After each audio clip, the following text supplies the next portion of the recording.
Hello, I'm Mark Pugach and welcome to Game On. So Manchester City have won 15 matches in a row in all competitions. In fact, the last time they didn't win a game was against a West Brom side still managed by Slaven Bilic. So what's changed at City? They're seemingly set for the title. Could they actually win the quadruple? Joining us to talk about that today, Jason McAteer, who played for Liverpool and the Republic of Ireland, Chris Sutton, the former Chelsea, Celtic and Blackburn striker, and Martin Samuel, the Daily Mail's chief sports writer. Hello, everybody. Nice to see you all. Jason, thank you for joining us. Great to have you along. Let's start with something really significant, Martin, which you've written about in the paper today, which is across society, but it's particularly in the headlines when it comes to footballers. And football clubs this week have united and written a letter to Facebook founder Mark Zuckerberg and the Twitter boss Jack Dorsey, outlining steps they want taken to stop abuse on the online platforms. Just to outline what you've written today and whether you think football really can affect some change. Martin. Right. So what I've written today is how it can be very easy to change, and also why it can be extraordinarily complex. And so I'll take you through the easy one first of all, which is a website called Pornhub, which is the biggest. Jason's awake now. Yeah. Well, I've never heard of that one. Yeah, exactly. Which is one of the biggest porn websites in the world. Pornhub were the subject of a column in the New York Times by a guy called Nicholas Kristof, who's a double Pulitzer Prize winning journalist, and Pornhub it's a hardcore porn site, but obviously any hardcore porn site is not meant to stray beyond certain barriers to do with child pornography, to do with consensual sex and all of this.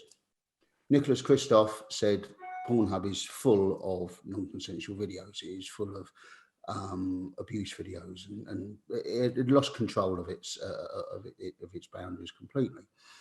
And a very, very, very powerful piece about it. So that's on the Friday. On the Tuesday, Pornhub did everything that Nicholas Kristof asked for on the Tuesday. For 5 days later, including a weekend, everything that he asked for. They took down every single unverified video pending verification.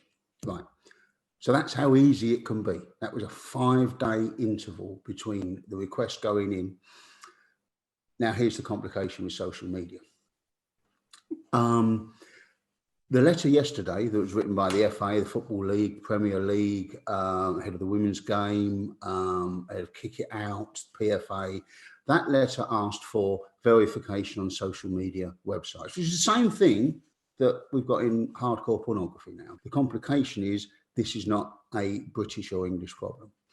The complication is this is a global company. What you're saying is it'd be easy enough through verification to identify those who are dishing out racist, sexist, homophobic abuse in the UK or maybe within Europe, but it would be much, much harder, the same abuse coming from countries you've just mentioned. Well, there's the fact that, the guy that sent 20 racist messages to Ian Wright turned out to be in County Kerry. Was actually in this country. So, I mean, somebody could be doing that from Serbia, from New Zealand, from anywhere, right? There's that, obviously, but the other problem is the verification idea would have to be global, because it's a global. Twitter and Facebook and Instagram are global enterprises. It would have to be global, and the government finding out what you're tweeting in this country, we would hope, would only be used for good. That's not necessarily the case everywhere around the world, where it could be used to suppress human rights. Therefore, though, Martin, if we find out, if the authorities find out who the people are who are sending the messages, I mean, surely a deterrent could be, or would be to fine the substantial fines, or even worse than that. Totally. Yeah, I'll totally. Look, I'm not advocating, we carry on as we are. We can't carry on as we are. It's absolutely horrendous. You should listen to Michael Richards the other week saying that if you're a black player and you have a game of football and you make any mistake in that game of football, you will come off and switch your phone on, and it's all there, and that's every game, every single time. And it's not just that as a problem. Steve Bruce talked about getting death threats. Mike Dean talked about getting death threats, and whatever anyone thinks of Mike Dean, whatever his opinion is of whether someone should be sent off or not, it's not worth, a death threat. And so it's a big problem. Well, you're never going to eradicate it, are you? All you're going to do is, like Martin said, is try and make it more problematic, isn't it, to people if you get caught. But then say, from a legal perspective, if you want to sort of challenge what people do with a fining system or police sentencing, if someone sent me an abusive text, who's to say, and you catch up with them because you've got all the information, they could just turn around and say, listen, I was sitting in the pub and my mate picked the phone up and he sent that tweet. Who's to say that he's telling lies? Who's to say he's telling the truth? There's no way of knowing who's actually sent that. Listen, I mean, me and Chris have both been on the end of abuse. I'm sure Chris has been on it more than me, but but I mean, I recently went on Sky and did an interview about Manchester United, and I spoke about how I felt it was just false position at the minute, and I used the word false, but I meant in general as the world is, and as football and sport is, this false sense of where we're all at the minute. I got unbelievable abuse. I had people parked up outside my house for 10 minutes to frighten me. I had people ringing my phone. It's such an abusive platform and an easy platform for people to get to people. And I've no idea. I've come off, I'm on private now. I must have deleted 980 people that day. I was just deleting people or blocking them all. There's no way, and I'm still getting it now. There is no way, unless I come off it, there is no way that I'm going to get away from that abuse. And I don't know how. Even like Martin said, you write these letters, you do these things, you're asking Twitter, Instagram, Facebook to they ain't going to do it. They ain't going to do it. It's just, they make too much money from the advertising kind of side of it. It's just not going to happen. It's too hard. I'm being problematic. People will get round it because people have got nothing else to do than abuse people. That's just the way it is. You're never ever going to get rid of it unless you shut it down. And it's the old anonymous keyboard warriors, Jason, isn't it? They see you on the telly, they go, what does he know? They probably are a Man United fan. Yeah, too easy. Chris, you'd have had it as well, particularly as you played for Celtic and the whole Celtic Rangers thing. You must have had it. I know you've had it plenty of times. Well, yeah. I mean, if you look at my Twitter feed every day, I mean, it's I get battered, but that's the nature of being a pundit. If you have an opinion, you talk disparagingly about any other side or manager, or you're critical of something. People don't like it. The fans of those particular clubs don't like it, and there's always an element which goes over the top. I think the only answer is, and I really take on board what Martin said, and what Jason said, is we have to try and get strong enough deterrence, and whether it's prison sentencing, whether it's huge fines, then maybe people would think twice about it. Let's talk about the football then. And this week in Europe, there's a huge amount of effort to get these European ties played in countries where it's more COVID safe, shall we say. So we've got Liverpool playing Leipzig in Budapest, Arsenal playing Benfica in Rome, Man United Sociedad is in Turin, Tottenham and Leicester are also in action, Chris. So a lot of effort for two-legged ties, when a lot of people from the outside might say, just play what, if you're going to play in a neutral venue, just play one leg. Why all this effort to play two games in neutral venues, different neutral venues in successive weeks? Yes, Martin. Is it simply that? Is it UEFA and the television companies with their contracts saying we insist on two legs? Yeah, look, I think we have to understand where the television companies are coming from. They've paid for a product. We all understand the argument that it probably in these times would be better to have a one-leg shootout, if you want to call it that. But football relies on money, and the television companies will feel that they get a raw end of the deal. That's that. Of course, safety is of paramount importance. It's not ideal, but I think it's one of those situations where we just all have to get on with it and try and enjoy the football.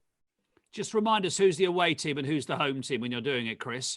Whether that goal in injury time is going to knock our team out on away goals. Oh no, or are we the home team this week? Yeah. yeah, But nothing's listen, we all know where ideal, we're is coming it? from. It's not ideal. Clearly, it's not ideal. But what's the alternative? Are we going to go down a route where we say, well, we just cancel the competition, which is none of us want that. Football. No. The alternative is one game knockout. But as you say, there's it's broadcasting contracts. We're all grown up, so we know what's going on there. Jason, what 2 games? Yeah. You're happy with that? It's got to be done. It's the way it is. No, I wouldn't necessarily say I agree with it. I think I'm quite off for just a one-legged game. Listen, I'm a Liverpool fan. If you said to me we've got to go to a neutral venue, which we have, Budapest, and play Leipzig, it's a one-off shootout game in this current moment. Listen, we're not going to be in this forever, so let's just look at the bigger picture here. If it's this season, they did it last season. You had a knockout tournament of the Champions League. It wasn't at this round, obviously, but they all got together in Lisbon. They played it out, and everyone got on with it. And it was what it was. If you said to me it was a neutral venue, there's no real advantage for anyone. But also, it takes the risk for me from a safety aspect. But also, Liverpool and Leipzig have got to go back. They're both, particularly Leipzig are second in the Bundesliga. Liverpool are still, there or thereabouts. But you don't want players all of a sudden getting COVID because they've gone away, and then they're losing more players. It'd be the worst thing for Liverpool to lose more players from COVID because they're going away. We've seen, all right, it's not an international game where they're coming from players, but still they're going into airports, they're going into hotels, they're going to alien places, out of their bubbles and comfort zones. So there is that possibility. The away goals, that does seem utterly pointless if both matches are at a neutral venue. Yeah. If ever there was a case for a sort of an emergency rule that said, oh, by the way, if the home and away ties are going to be played at neutral venues, we don't have away goals counting double. That would make sense, because that just seems ridiculous. Jason, as we've got you here, we mentioned Jurgen Klopp, and that's desperately sad. And the fact that he can't go home and having to work through it. And obviously, Liverpool have got their issues. Where the owners have had quite a bit of stick this week in the media for not supporting Jurgen Klopp financially with enough regeneration. Is there any value in that, do you think? I think it's harsh criticism, judging on the times that we're in. You look at the last transfer window, I think there was more loans than players being bought. You could see the impact it's had on the amount of money that was spent. I think in both windows that have gone since we've had COVID, clubs, are losing millions and millions of pounds. It's going to come to a point where, is it sustainable? We're seeing it now, talking about it in lower leagues, aren't we? Clubs going into extinction because of it. Obviously the big boys can survive, but for how long? And, if you want to go into the transfer market now and spend 80 million, it just doesn't look like it's going to happen, because you can understand the owners. It's not just football where it's impacted in FSG, it's all their other businesses and the knock-on effect. So I can understand why they're keeping their hands in the pocket and just trying to see, where this whole situation is going to lead. We actually thought the Charity Shield was put on this year to bring fans back into the football stadium. We're still a million miles from it. So who knows where we're going to be in 6 months' time? No one. Is that going to cost Liverpool the Premier League title, though, Jason? The fact that they haven't acted early enough with bringing a centre half in. Well, you could argue that. Of course, you could. You could argue that they haven't, gone and bought. But there's no guarantee spending 80 million on a centre half, Chris, is going to come in and, all of a sudden change the fortunes of Liverpool. You just don't know. That's $1 million question, isn't it? So it might work, it might not. It's a gamble, but at what risk? Do you take it at this current moment in time? If it was all, listen, if we were all like, football was exactly the same and life hadn't changed and they hadn't done it at this point, I would say, yeah, listen, they need to start putting their hand in the pocket and letting this team evolve. He's at the same stage now, funny enough, as what he was in his last stage at Borussia Dortmund, 300 games. It's around that time where it all went pear-shaped at Dortmund. And that's the worry for Liverpool fans, isn't it, Jason? Some of them are inevitably drawing the parallel that it's so intense mentally and physically that maybe there is a natural shelf life for a manager and his tactics and the way he approaches it. And actually, Are they seeing the start of the Borussia Dortmund film now? Exactly. And Jurgen knows his mistakes, because obviously he's lived that before, hasn't he? But unfortunately now he's probably has gone to his owners and said, listen, I need X, Y, and Z. And they're saying, well, it's COVID. Who would have known that? You can't knock him for that. You can't knock either of them for that. He wants to evolve. They want to keep their hand in the pocket because they don't know what's going on. And we just are where we are. So, and unfortunately for Manchester City, Pep had all his squad in, didn't he? before this happened. Yeah. He actually did have 2 teams before COVID. It's just he's Yeah. got the hunger, desire, and he's found a way of playing again. The reality now is it's not that Liverpool are in the title race; it's Liverpool in the top 4 race. Title's Oh, gone. yeah, I think every. Yeah. I mean, Jason's agreeing. So every Liverpool fan knows that they're playing Leicester tomorrow, and obviously you're Man United. You would think at Leicester, Liverpool. Well, I mean, however many you want to put in the top 4 race. This is a serious challenge for Liverpool to get in the top 4 now. It's an absolute bum fight now. That 4th place and 3rd, and yeah, it's an absolute bum fight because. The way Chelsea are playing, they're not conceding goals. He's got them a lot tighter. Chelsea are back in it, and you know that once Tottenham get Kane and Son back together, they're a totally different team for all the flaws and all the faults and what happened in the week. Kane and Son together, most weekends are going to get you out of trouble. Let's finish by talking about the Man City Tottenham game, and then we can discuss both teams in the next sort of 10, 15 minutes. So they play this weekend. Chris, it was after Tottenham beat Man City in the reverse fixture that City went on this terrific run. They haven't won every game since then, but it is since then that they've been pretty much unbeatable. They meet in the EFL Cup final as well. Do you really think City can win it all again, Chris? And I'm including Europe in that. What do you mean? What, win all 4? So they won a domestic treble before. Can they win all 4? Yeah, look, this is really basic. Law of averages. They can't. They can't do it. They have been so stretched. It would be phenomenal if they could. I mean, the way that Pep Guardiola seems to have timed everything this season. Yeah, it's been a slow start. They haven't been so intense with the pressing this season, but they're in a great place. Can I see them beating Spurs in the League Cup final? Of course I can. The Champions League, they always seem to find a way of stuffing it up, even when the odds are stacked well in their favour. The Premier League, I think they've won, and they're going to get Aguero back as well. Yeah. De Bruyne is going to come back in a couple of weeks fresh. So, I mean, they look formidable. I just think it's a numbers game, and they can't win all 4. I think if he comes back with a bang such as this, I mean, doing a treble will be amazing. But I think he's got it in him. I do think he's got it in him. I don't see why. I know what Chris has said. He's actually said no, and then put a really good argument up at the end. Aguero back, De Bruyne back. Yeah. He actually I was thinking that. I mean, he does rotate, doesn't he? He's got that luxury, Pep, of rotating. But the players he's bringing in are such a good quality. They're at the level that all the other players are at, and they're just on this run at the minute where they've got that belief in themselves, but also they've brought that fear back. You fear playing Man City now. You're absolutely. I mean, they lost 9 times last season. They lost their mojo, didn't they? But as far as the Champions League, which I think is the one, I agree with Chris. They can mess up, and they have messed up in the past. You look at all the 5 leagues. It's only Bayern Munich in the Bundesliga that are sitting top of all the champions from last season. Liverpool struggling, PSG on top, Juventus. Atletico sitting top of the Spanish league. It's wide open.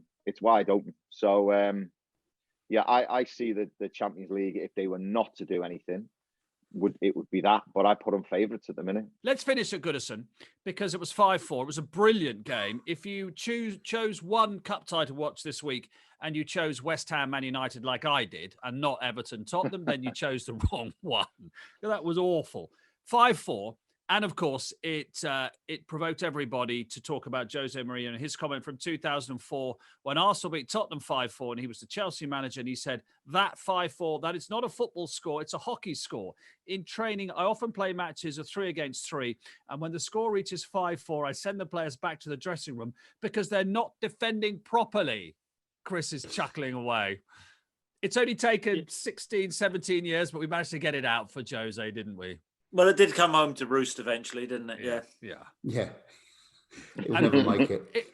I was there that day. They beat Fulham 4-1 at Craven Cottage, and he came in afterwards. And Arsenal were the nearest thing to Chelsea. It was about November time, but Chelsea were already beginning to edge away. And the only team that looks as if they were going to keep pace with them maybe was Arsenal. And they had this amazing, and it was just an incredible game of football, just a wonderful game of football.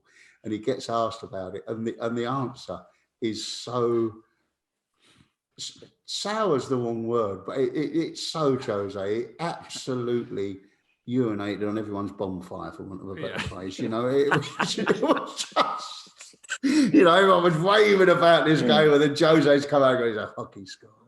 Let's quickly finish with wind-ups. Alioski says he's looking forward to seeing Pepe again after he wound Pepe up at Ellen Road. Pepe head-butted him. Well, no, it wasn't really a headbutt, was it? He still got sent off. Gaz has said this week that some of the ways he used to wind up Roy Keane, including telling him he'd been sleeping with his wife. Chris, any good wind-ups? Anybody you used to wind up, or somebody that wound you up on the pitch? Well, if I'm honest, I don't think I would be employed by any organisation if I told you some of the things which I did say on the pitch. So therefore, I'm going to keep that well and truly in-house. Martin Keown used to try and intimidate, not just me. It's always Martin. He, one game, well, he chased me up the tunnel, didn't he? After there was a bit of bad sportsmanship from myself and my Blackburn Rovers teammates. But then he used to pinch me a lot, Martin, and I said, "What are you doing that for?" And Martin would say, "Oh, there's plenty more of that to come." I said, "Well, I'm not really that bothered, Martin." He was a likeable idiot. Yeah. Jason, anything you could tell us for a family show? It was funny what you said about Roy. I mean, you don't have to wind Roy Keane up by saying anything about his missus. I just have to just look at him. To be honest, if I just looked at him, it would wind him up. Yeah, and that's when you were his teammate. Yeah. I mean, we clashed. I think it was quite an infamous. We were at Sunderland. I was at Sunderland. He was at Man United. We'd just come back from the World Cup, and we weren't friends. And it was all about me winding him up. And his book had just come out on the Friday, and we played them on the Saturday. And as a joke, I walked into the dressing room before the game, and someone had put his book on my towel where my kit was. And I actually, no one knows this, right? I give it to one of the apprentices who was working the game for us. I said to him, "Go and wait outside Man United's dressing room and get Roy to sign this for me." Right? So I actually got the book signed. So he brought it back in. Anyway, the game kicks off. They go 1-0 up. And then I run off him and set up the equaliser. He's fuming. And then we clash in the middle of the park. And "I'm going to rip your head off. I'm going to do this to you. I'm going to do that to you." And he was really sort of horrible about people in his book. And I just went to him, "Put it in your next book. I'll read about it." And I just went like that to him. And his head come off. Seriously, there was steam coming out of his ears. And then the game carried on. And then there was about 10 seconds to go. And they had a corner. And it got cleared. And we're running out the box. You're waiting for the ref whistle to go. Uriah Rennie was the ref. And as he run past me, he just went, "Bosh!" and elbowed me right on the side of the head. And of course, he caught me like I've gone down on one knee. They're all over. Beckham's giving me stick. And Uriah Rennie sends him off. And he's like, he can't believe he's been sent off. He cannot believe he's been sent off. He just elbowed me right in the side of the head in front of the referee. So he goes off. And then Quinny runs after him to try and put his arm around him and give him a cuddle, Niall Quinn. I was like, "What's that all about?" And then, of course, the headlines next day is all about me winding him up and stuff. But he was quite easy to wind up, Roy, in all honesty. He was quite easy. But it was just obviously there was repercussions if you wound him up. He'd kill you. That's all we've got time for today. My thanks to Chris Sutton, to Jason McAteer and Martin Samuel. Before we go, as we're in the midst of the Six Nations, let's hear from one of the England front row, from hooker Jamie George on his love of the round ball and in particular of Aston Villa. We'll see you next time. Bye-bye.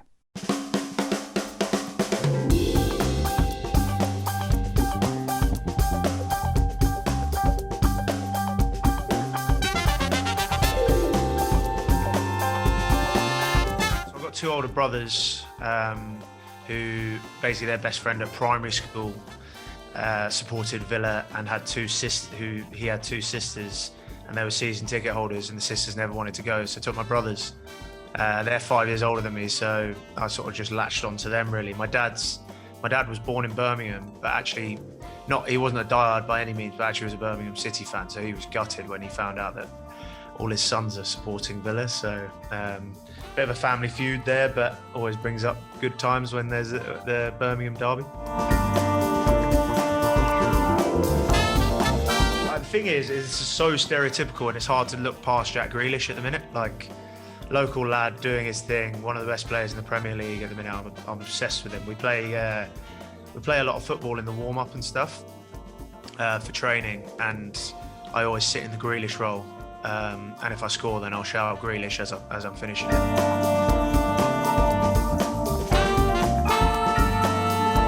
I guess the one person that I hated for a time, I respect him as a player, but so Fabian Delph, I don't know whether you remember, basically one day he came out and said he's going to re-sign at Villa because loyalty's gone in the game and all the rest of it.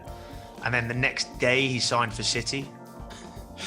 So that was a tough one to take, and I hated him for a little while. But I suppose you can't really turn down an opportunity to play for City when I think we then went and got relegated that year. So kind of fair enough.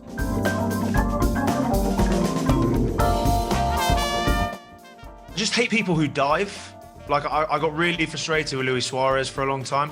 Like anyone that's like really moany at the referee and stuff, that's something that like obviously we don't do in rugby, and that kind of thing is frustrating. So I'll go with Luis Suarez, even though he's obviously one of the best strikers to play in the Premier League. I mean, so I was at the playoff final a couple of years ago when we played Derby at Wembley. And it was actually the week that we played in the Premiership rugby final. We had training, it was on a Monday. We finished training at like 2:00. I think kickoff was at 3 at Wembley, and we were about an hour away. So I booked a motorbike taxi, and I literally like ran into the stadium and got there in time for them to be like singing the national anthem and then play. And I managed to get tickets through Aston Villa, and I ended up sat next to Lee Hendrie. Every week we follow the boys in claret and blue. They conquered all of Europe in 1982. The Villa boys from Aston, we travel near and far. You will hear us singing from the stands of Villa Park, LA, LA, LA. And then everyone just goes mental. I think I'd be so happy for like a mid-table finish, like anything above 10th really. And then we're able to then push forward from there. Defensively, we look really strong. I think Martinez has been a really, really good signing for us. He's kept the most clean sheets other than City, I think. In years gone by, we would sort of play such a defensive style of football and just look to cling on, whereas now it looks like we're trying to take teams apart.